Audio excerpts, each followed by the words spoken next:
안녕하세요. 여러분의 마음공부 멘토 지미쌤입니다. 요즘 성격장애에 대해서 궁금해하시는 분들이 많으신 것 같아요. 특히 요즘 경계선 인격장애에 대한 관심이 높아지고 있는데요. 최근 한 방송에서 선미씨가 5년 전에 경계선 인격장애 진단을 받았다고 밝혔습니다. 정말 용기가 필요한 일이었을 텐데 대단한 것 같아요. 이런 발언 때문에 많은 분들이 성격장애, 그리고 그 중에서도 경계선 인격장애에 대해서 궁금해하시는 것 같은데요. 그래서 오늘은 경계선 성격장애의 진단 기준, 그리고 그 원인에 대해서 알려드리도록 하겠습니다. 먼저 경계선 성격장애가 무엇인지 알아보기 전에 이 성격장애라는 것이 무엇인지 살펴볼 필요가 있는데요. 이 성격장애라는 건 보통 성인기 초기부터 시작이 됩니다. 이 성격이라는 게 되게 오랫동안 굳어져 온 특성이잖아요. 이렇게 오랜 시간 동안 지속적으로 굳어져 온 이 성격 특성이 일상생활이나 사회생활에 전반적이고 지속적으로 문제를 발생시키는 경우에 성격장애라고 진단을 합니다. 그런데 이 장애라는 단어의 부정적인 의미 때문에 성격장애 하면 되게 성격 이상한 사람 아니야? 라고 생각할 수도 있는데요. 아니에요. 생각보다 우리 주변에 정말 많고요. 우리도 각자 모두 조금씩은 성격장애의 일면을 가지고 있습니다. 다만 그 정도의 차이가 다를 뿐이죠. 그래서 오늘 이 경계선 성격장애 증상, 즉 진단 기준에 대한 이야기를 들어보시면 아마 여러분도 해당되는 내용들이 많이 있을 겁니다. 그럼 본격적으로 경계선 성격장애의 진단 기준, 즉 특성을 알아볼 건데요. 경계선 성격장애의 가장 큰 키워드는 바로 불안입니다. 경계선 성격장애의 가장 큰 특성은 정서적으로 굉장히 불안해요. 그리고 충동성도 굉장히 강합니다. 정서적으로 불안하다 보니까 인간관계도 굉장히 불안한 특성을 지니고 있는데요. 다음 설명드리는 9가지 항목 중에서 5가지 이상 충족해야 경계선 성격장애로 진단할 수 있습니다. 첫 번째, 인간관계에서 버림받는 것을 피하기 위해서 필사적으로 노력합니다. 이 경계선 성격장애를 가진 분들은요, 누군가에게 버림받는 것에 대한 굉장한 공포심이 있어요. 그래서 어떤 인간관계에서, 특히 연인관계에서 굉장히 애정을 갈구합니다. 그런데 상대방이 내가 원하는 만큼 애정을 주지 않거나 혹은 뭔가 나를 버릴 것 같다는 느낌이 들면 굉장히 불안해하고 오히려 본인이 먼저 그 관계를 끊어버리기도 해요. 그런데 이런 성격 특성은 꼭 경계선 성격 장애가 아니어도 보통 일반 사람들 중에도 이런 성향을 가지신 분들이 굉장히 많습니다. 상대방이 나에게 헤어질 것 같은 그런 시그널을 보내면 먼저 이별을 고하는 분들 있으시죠? 이러한 성향이 경계선 성격 장애의 특성 진단 기준 중에 하나입니다. 두 번째, 어떠한 사람을 굉장히 이상화하다가 평가절하하는 방식을 반복합니다. 예를 들면 이런 거죠. 어떤 사람이 있는데 내가 보기에 너무 좋아 보여. 되게 멋진 사람처럼 보여요. 그럼 그 사람을 굉장히 높게 이상화해서 평가합니다. 콩깍지가 씌인 것처럼 그 사람의 모든 것이 완벽해 보이고 되게 굉장한 사람으로 이상화를 하는 거예요. 그런데 사람이라는 게 완벽할 순 없잖아요. 그 사람의 어떤 부족한 면이나 조금 안 좋은 면이 보이면 갑자기 그 사람을 완전히 평가절하합니다. 완전 이상화하다가 바닥으로 떨어뜨리는 거죠. 이런 방식은 연인관계에서도 굉장히 많이 나타나는데요. 좋아하는 사람이 생기면 그 사람을 굉장히 이상화해서 멋지고 좋은 사람으로 바라보다가 그 사람이 내가 생각하는 것만큼 애정을 주지 않거나 그 사람의 부족한 면을 보게 되면 굉장히 그 사람을 평가절하하고 증오를 보이기도 합니다. 그러다 보니까 인간관계가 조금 불안하다는 특성이 있어요. 세 번째, 정체성에 대한 혼란을 보입니다. 방금 어떤 상대방에 대해서 이상화하다가 평가절하하는 방식을 반복한다고 했잖아요. 마찬가지로 본인에 대해서도 어떤 안정된 자아 정체감을 형성하기가 어려워요. 내가 어떤 사람인지 잘 모르겠는 거죠. 그리고 좀 자존감도 낮고 본인에 대해서도 완벽을 추구하거나 본인의 부족한 면을 받아들이지 못하기도 하고 이런 식으로 본인에 대한 안정된 자아 정체성을 형성하기가 어렵습니다. 네 번째, 본인에게 해가 되는 충동적인 행동이 최소 2가지 영역에서 나타납니다. 예를 들면 충동적으로 쇼핑을 막 많이 해서 과소비를 한다든지, 충동적으로 뭐 술을 마신다든지, 약물을 복용할 수도 있고요. 또 뭐 문란한 성생활을 보일 수도 있죠. 이런 식으로 충동적인 그런 행동 양식을 보이는 특성이 있습니다. 5번째, 감정 기복이 심해서 정서적으로 굉장히 불안정합니다. 6번째, 자살이나 자해 행동을 하기도 합니다. 아무래도 정서적으로도 불안하고 충동적인 행동을 하기 때문에 자살이나 자해 행동으로 이어질 수가 있겠죠. 7번째, 만성적인 공허감을 느낍니다. 뭔가 허전한 느낌, 우울하거나 불안하고 공허한 느낌을 느끼는 거죠. 8번째, 자주 심한 분노를 느끼거나 분노를 잘 표출합니다. 그래서 분노를 조절하기 굉장히 어려워해요. 9번째, 망상적인 생각을 하기도 하고요. 때로는 일시적으로 해리 증상을 보이기도 하는데요. 이 해리 증상이라는 거는 좀 잠깐 동안 뭐 본인이라든지 뭐 주변 상황에 대한 그런 인식이 좀 단절되는 걸 의미해요. 뭐 예를 들면 우리가 어떤 일에 몰두하면은 잠깐 동안 주변의 어떤 상황을 잊게 되잖아요.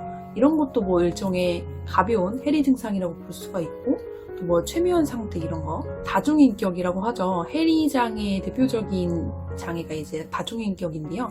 본인의 자아 정체성이 분열되는 거죠. 또는 뭐 주변에 대해서 굉장히 비현실적인 감각을 느낀다든지 이런 식으로 일시적인 해리 증상이 나타나기도 합니다. 이렇게 방금 말씀드린 9가지 증상 중에서 5가지 이상 증상이 나타난다면 경계선 성격장애를 의심해 볼 수가 있어요. 근데 물론 이 5개를 충족하면서 또 이것이 어떤 특정한 충격적인 사건에 의한 것이 아니라 전반적인 성격 특성에서 나타난다는 그런 전제가 있어야 하고요. 이런 것 때문에 일상생활에서 심각한 문제를 겪는 경우에 경계선 성격장애로 진단이 될 수가 있습니다. 그러면 도대체 이 경계선 성격장애의 원인은 무엇일까요? 이에 대해서는 뭐 여러 가지 입장이 있어요. 생물학적인 설명도 있고 여러 가지 입장이 있지만 심리학적인 설명 2가지만 소개를 해드리도록 하겠습니다. 첫 번째는 정신분석학에서 말하는 설명이고요. 2번째는 인지심리학에서 얘기하는 내용입니다. 먼저 정신분석에서는요, 이 경계선 성격장애를 유아기에 엄마와 분리되는 경험과 관련지어서 설명을 합니다. 우리가 아기 때는 엄마와 밀착되어서 길러지죠. 그러다가 어느 정도 이제 자라면 엄마와 내가 분화가 됩니다. 즉, 나와 엄마라는 존재를 다른 존재로 인식하기 시작하는데요. 이렇게 엄마와 내가 분리되는 경험의 과정에서 안정적으로 엄마와 정서적인 관계를 맺으면 문제가 없지만 이 시기에 어떤 특정한 사건으로 인해서 또는 특정한 조건으로 인해서 충분하게 안정적으로 애정을 보여줄 수 없는 그런 여건이 될 수가 있겠죠. 예를 들어 엄마가 그 시기에 굉장히 많이 바빴거나 혹은 엄마가 좀 정서적으로 힘들었거나 이렇다면 아이에게 안정적으로 정서적인 지지를 주기가 어렵겠죠. 또는 아이가 태생적으로, 기질적으로 굉장히 공격적인 성향을 갖고 있는 경우에도 엄마와 아이 간에 좀 안정적인 관계를 맺기가 어렵습니다. 이렇게 엄마와 아이 간에 안정적인 정서적 관계가 맺어지지 않으면 이 아이는 엄마와 분리될 때, 즉 엄마가 떠날 때 굉장한 극심한 불안을 느끼게 됩니다. 엄마가 나를 버릴까봐 두려움에 빠지게 되는 거죠. 이런 경험이 나중에 성인이 돼서도 그대로 남아서 나에게 중요한 누군가 타인이 나를 떠날까봐, 나를 버릴까봐 굉장히 극심하게 두려워하는 공포 반응을 나타낸다는 것이 정신분석의 입장입니다. 또는 어렸을 때 부모님이 돌아가신다거나 부모님이 이별하시는 경우 부모님에게 학대를 받을 수도 있겠죠. 신체적 학대든 언어적 학대이든 이런 어린 시절에 충격적인 외상 경험이 있는 경우에도 경계선 성격장애를 나타낸다는 연구가 있습니다.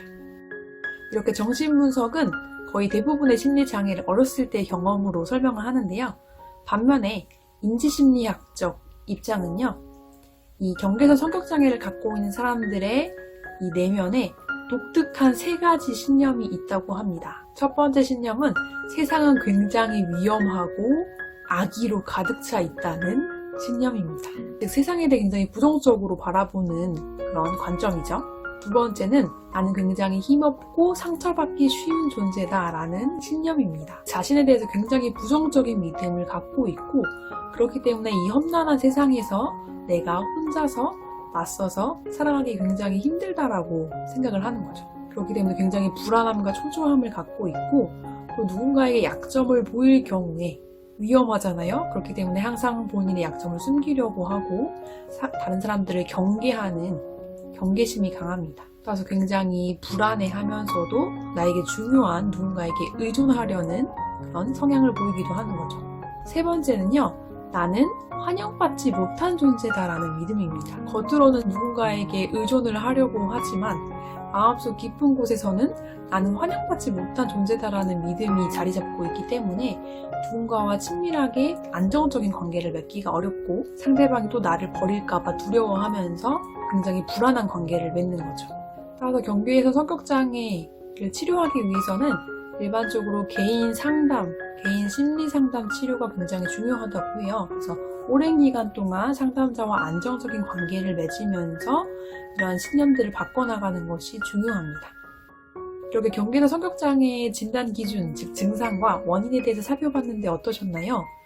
나에게도 좀 비슷한 면이 있다는 거 발견하신 분도 있으실 것 같고, 내 주변에서 이런 비슷한 성향을 가진 사람이 떠오르기도 했을 겁니다.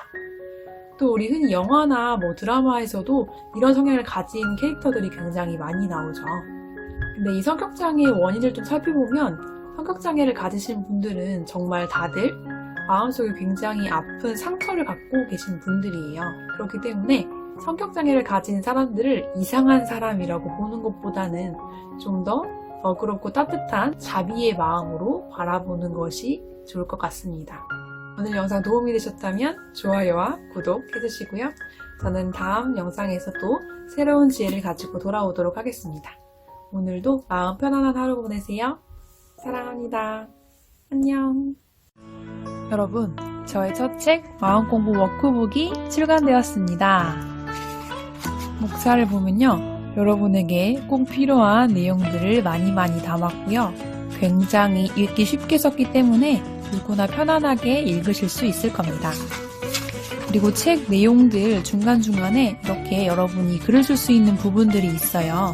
그래서 여러분이 삶에 마음 공부를 적용해 보실 수 있도록 구성했습니다. 지금 알라딘, 교보문고, 예스24, 북크크 인터넷 서점에서 구매하실 수 있으니까요.